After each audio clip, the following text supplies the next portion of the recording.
Good day. This is Assistant Professor Jose Alain Austria from the Salle College of St. Benilde. Allow me to present to you the salient points of my research entitled Photography as Panata, Raymond Gapi's Nazarene, Ouevre. This study explores the multiple narratives in the photography of a man whose body of work deals exclusively with the Nazareno devotion.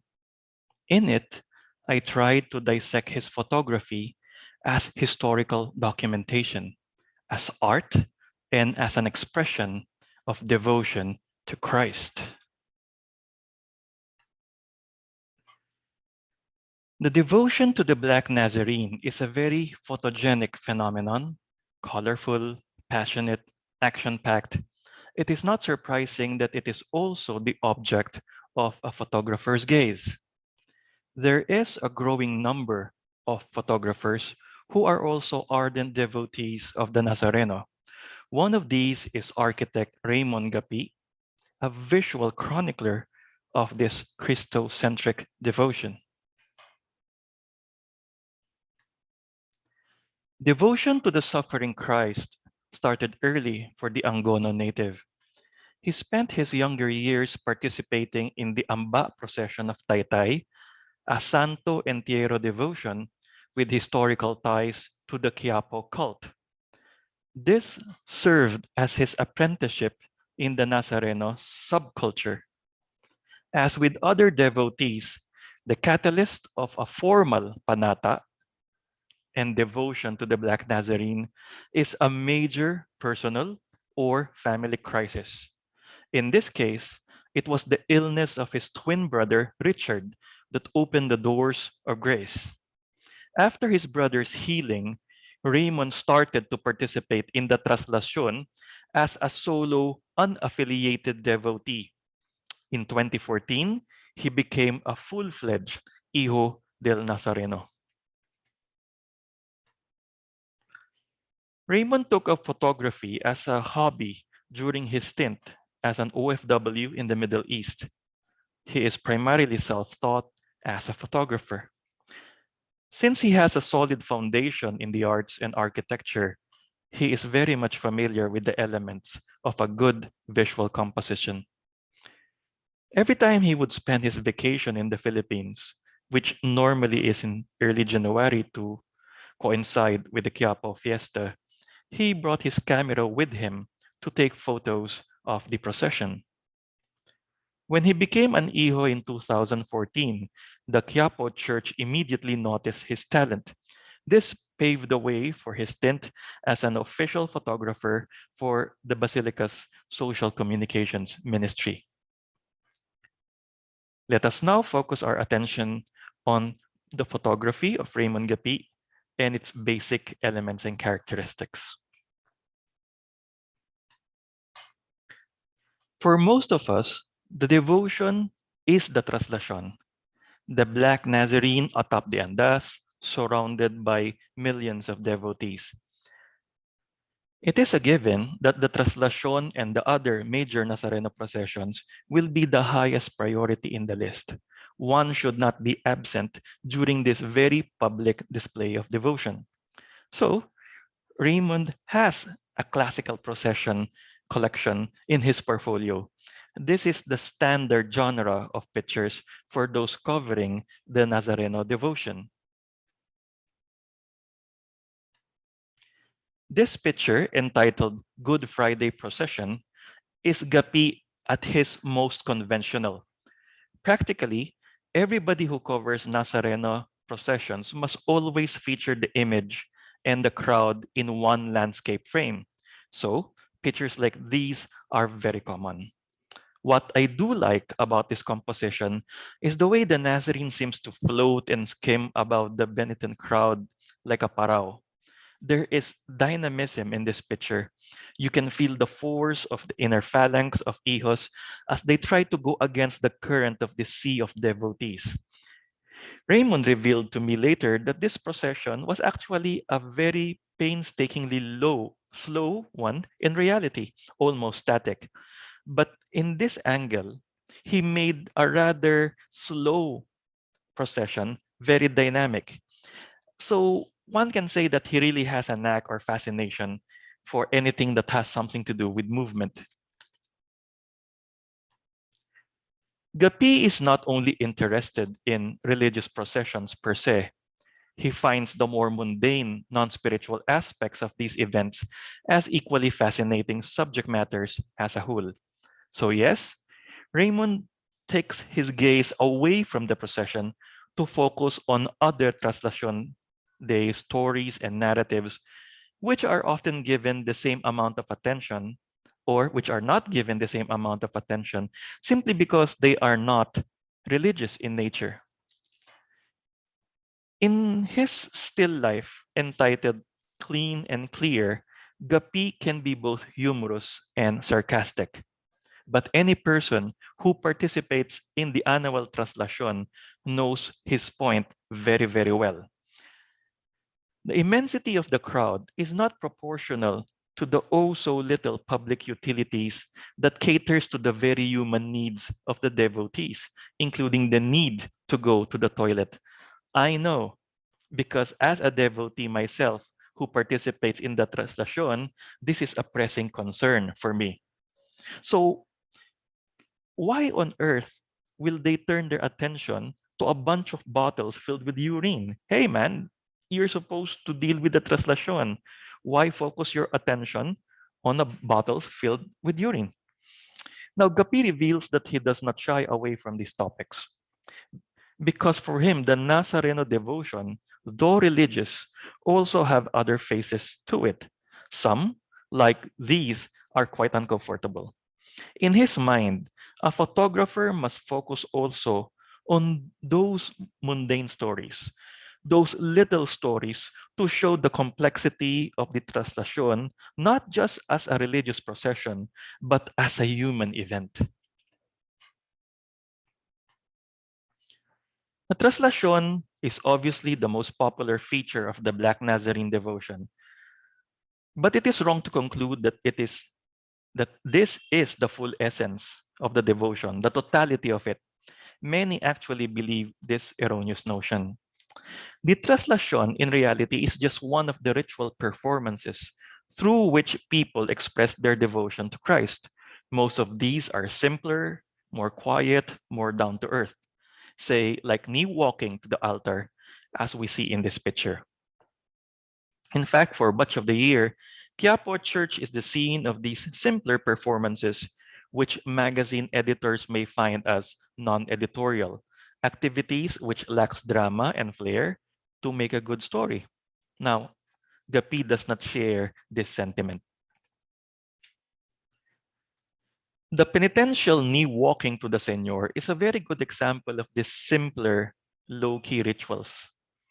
This composition, entitled Praying with My Father, features a man from Cavite and her little daughter performing this devotional ritual. The title is obviously a play of the song Dance with My Father. You know, when you look at it, it is in the simple that we find the profundity of faith. This picture speaks about humility, family, the thread that unites generations. Honestly, I like this picture, and I consider this as one of the more inspiring photos in this folio. One prominent feature of his photography is his fascination for the theme of brotherhood and fraternity within the Hijos Mamamasan subculture. He knows very well the workings of this male-dominated organization because he is a part of it. Of course, as a brotherhood, the Hijos del Nazareno has good sides and, mundane sides as well. So it is not immune to human frailties and differences of temperament simply because of the religious nature of its organization. It is true, Gapi's best pictures deals with the edifying example of many of his brothers, but he does not shy away from showing their imperfections. Thus, we have a more holistic picture of the anthropological dynamics of the Hijos and the Mamamasans. The power of this photo, Ako Dyan, lies in its stark honesty in portraying the organizational conflicts in brotherhoods like this. Boys will always be boys. Sparks will always fly. The tension in this photo is really palpable, no? It's actually a conflict between people who belong to the same group and they wanted their turn in the Nazarene procession.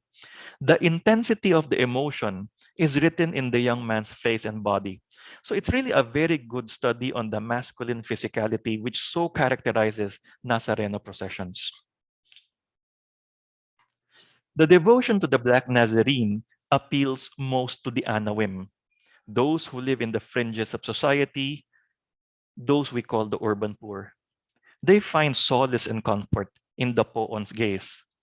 Scholars like Dr. Mark Calan of Ateneo and others cannot help but notice this. And so do photographers like Raymond Gapi. In his very simple composition, Paan ng mga Deboto, you can see bare feet. Bare feet is often associated with the penitential spirit of Nazareno processions. What are the other things that we associate with bare feet? With dirty, at times injured bare feet. Sacrifice, humility, poverty. All these themes converge in this very simple composition. These are the feet of those who are poor economically or in spirit. This is the very poor that Christ calls blessed. The Black Nazarene is a constant presence in the photographer's family home.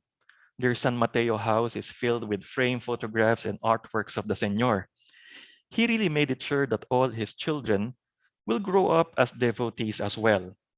It is therefore not surprising that he also produced a unique series of photos chronicling the growth of his children with the Black Nazarene devotion as the main backdrop.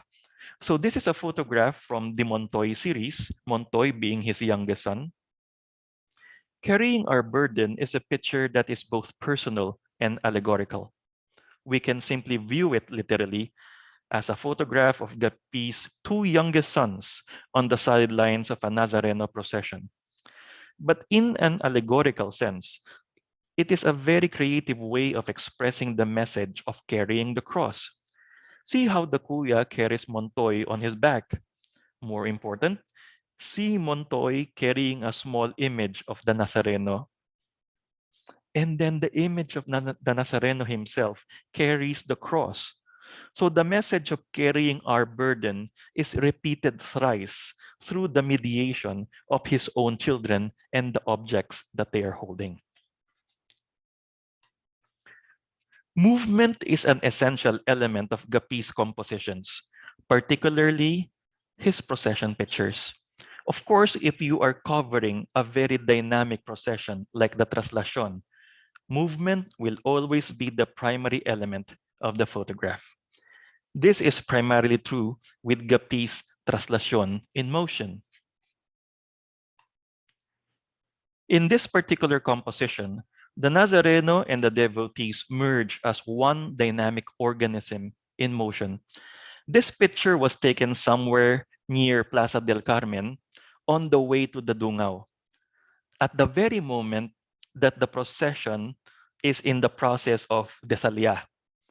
Multiple exposure created this wonderful picture which shows the flow of the procession as a confluence of ghostly figures, blurred colors, and hyperactive movement that seems to bounce out of the frame. So personally, I find this photo very neat. It is in fact my favorite photograph in this folio. I like it so much, I made it the cover of this presentation.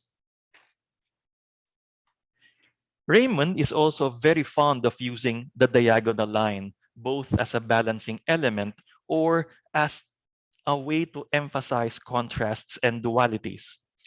In his most prominent and controversial photograph entitled State Power and Faith, which was taken during the Traslacion of 2015, when there was a confirmed terror plot against the Traslacion and also the papal visit, okay, he took this photo and the most prominent element, obviously, that you could see is this diagonal line.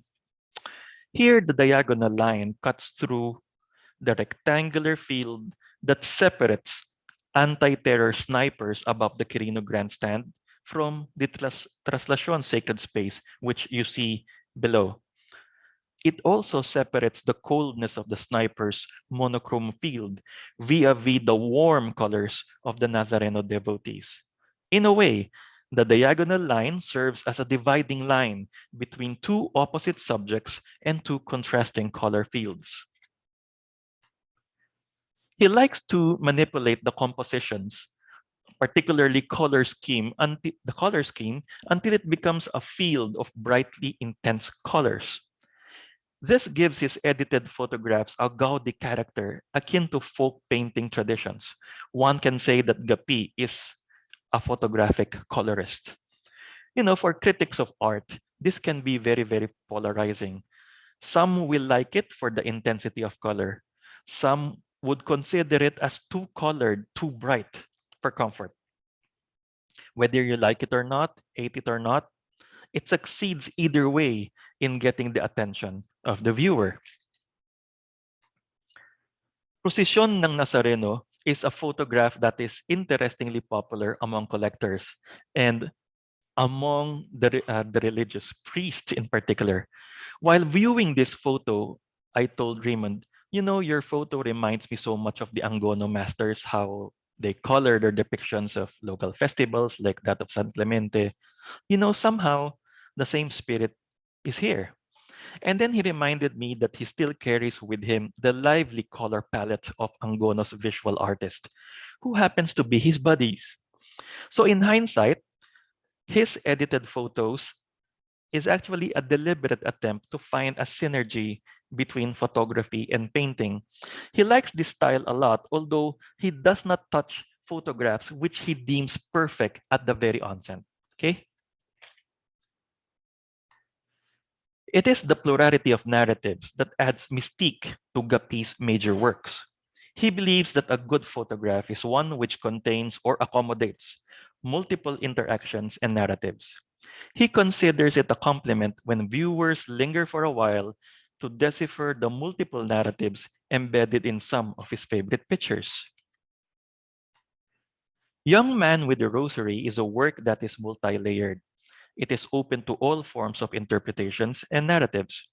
When Gappi published this sometime in October for Rosary Month, his official narrative is that this is a visual call to pray the Holy Rosary, like what the young man is doing. Other viewers saw a different narrative. A young man in front of the basilica.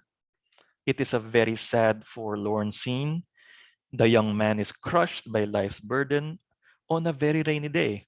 So it is like a very, very sad picture. The guy is intensely beseeching the Senor for some unknown favor. So what's the backstory about it? It's a very, very powerful image that evokes different responses. But the backstory or the truth is, when Raymond went to the boy and asked him, "What's wrong? Are you okay?" And then the man from Bataan told him that he was just fixing his rosary. So what really happened is that the crucifix was detached from his rosary, and so he is trying to reattach it to his broken rosary. So much is his focus and concentration that onlookers thought that he was actually deep in prayer. Kind of humorous backstory here.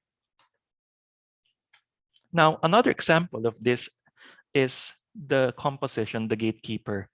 Plong or Ninong ang Kanyamo, Chicken Kanyamo is a very well-known figure among the Eos del Nazareno, not just because he is a fully tattooed person as if it matters, no? But more so as a gatekeeper during the Traslacion and Good Friday processions.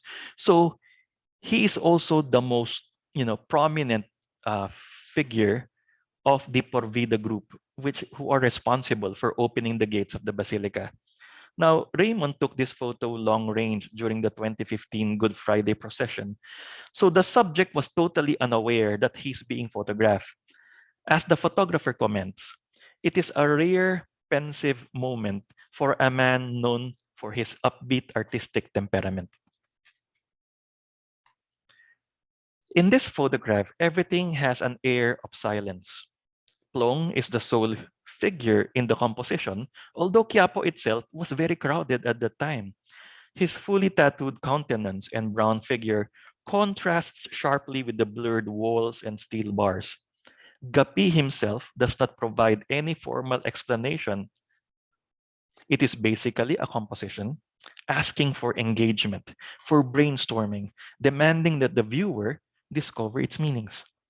When I presented this photograph during a lecture stint at Washington College in the United States, this portrait became the catalyst of many discussions on themes such as masculinities in religion, the stereotyping of tattooed individuals, inner city values and faith, etc., etc. So the power of the gatekeeper is that it triggers an endless process of reflection and wonder. The fact that his body of work is almost exclusively on the Black Nazarene is in itself a reflection of his deep attachment or devotion to Christ. You know, he does not like to talk much about his spiritual life, no? But his captions and musings, his photographs, exposes this inner world, whether he likes it or not. And what I see, what I heard from him is certainly profound. Dalawang Hari is his favorite picture. The title reveals something deeper than a mere juxtaposition of two cultural icons, the Black Nazarene of Quiapo and Andres Bonifacio in this Manila monument. According to Guppy, this picture alludes to two kingdoms, that of God and that of man, which is so St. Augustine. For him, Bonifacio's revolution freed the people from the shackles of colonialism. Christ's revolution freed mankind from sin and death. And for Gapi, the latter, Christ, is the king, the one to whom all these burdened souls during the translation, these burdened souls gravitate towards Christ more than the secular hero. I think most of his popular photos, particularly Weeping Iho, um, shows much of this interiority. That time, the image of the Nazareno, that was around 2015, was manhandled by unruly devotees. So the image is a fragile mannequin, so it can easily be destroyed by all that mayhem. Out of the blue, Adam Rich Sanding, an Iho, jumped into the scene and embraced the statue to protect it from further damage. So you can see here the snapshots that shows the series of actions in this final composition. Okay? Now remember that the Hijos del Nazareno are the bodyguards of the Señor, and it is their primary duty to protect it at all cost. As you can see, Adam Rich Sanding is actually surrounded by other Hijos who also did their duty at that time. But the way Gappi framed the last photo amplified the figure of the big burly Adam Rich Sanding into a figure of heroic proportions. It is really something that resonates deep within the soul of the viewer, especially to those who find the externals of the translation as rather unsettling or too rowdy for comfort. When I presented this during a 2016 conference here in the Philippines, the audience told me that the photo is very archetypal. First, you seldom see, Filipino machismo, a man crying, but it also forces them to reconsider their negative opinion of Nazareno devotees.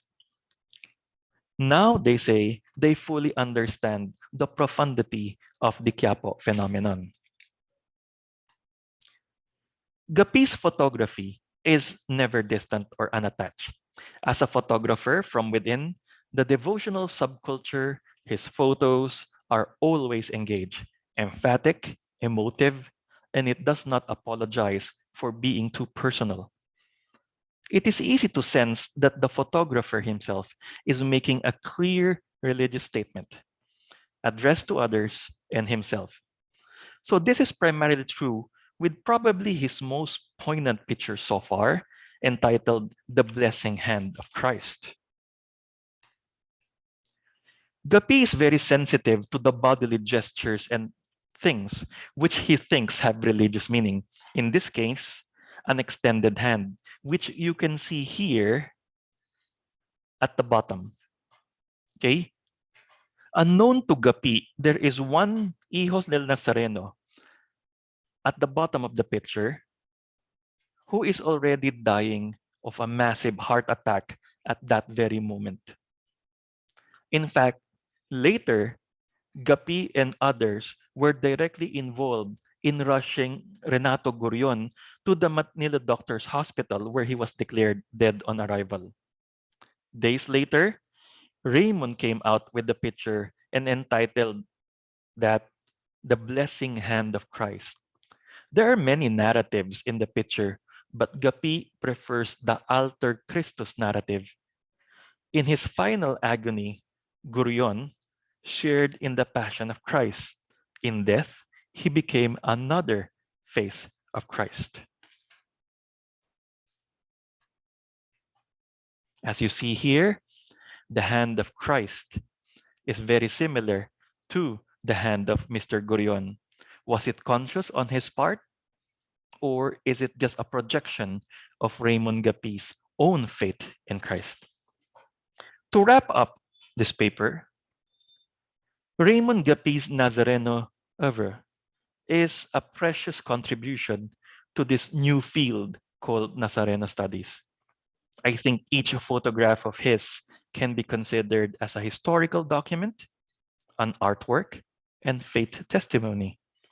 And I do hope that people in the future would appreciate not just his works, but other photographers' works. Put it in the archives because this will be very, very useful for those who would want to be historians of the Nazareno in the next centuries. But for me, no, this particular study also proves that the camera, digital or not, is not just an instrument to capture images, but rather, in the hands of a devotee, it is an instrument that is capable of probing the inner self, where the Jesus Nazareno truly dwells.